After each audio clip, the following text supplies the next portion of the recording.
വർഷങ്ങൾക്ക് മുന്നേ ഒരു സന്ധ്യാസമയത്ത് രാമന്തലിയിലെ ശങ്കരനാരായണ ക്ഷേത്രത്തിൽ നിന്നും സർവജ്ഞ പീഠം കയറിയ നമ്മുടെ ശങ്കരാചാര്യർ കണ്ണൂരിന്റെ കിഴക്കൻ പ്രദേശമായിട്ടുള്ള പുളിങ്ങോത്ത് വഴി തലക്കാവേരിയിലേക്ക് ഒരു യാത്ര പുറപ്പെട്ടു. ഈ യാത്രയിൽ വെച്ചാണ് അലങ്കാരൻ എന്ന പുലയ യുവാവിനെ കാണുന്നത്. ആരാണ് പുലയ യുവാവെന്നറിയോ? അതാണ് നമ്മുടെ പൊട്ടൻ തെയ്യം.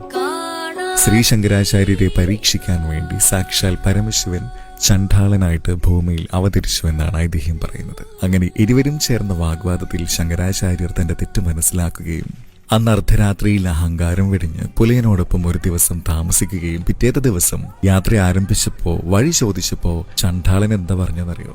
ആറും കടന്ന് അക്കരെ ചെല്ലു, ആനന്ദമുള്ളവനെ കാണാം.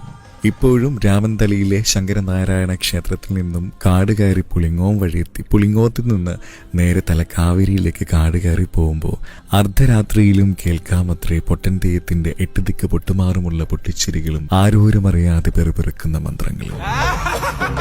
ഏങ്കലെ കുത്തിയാലും നീങ്കലെ കുത്തിയാലും ഒരേ ചോരയല്ലേ കോര.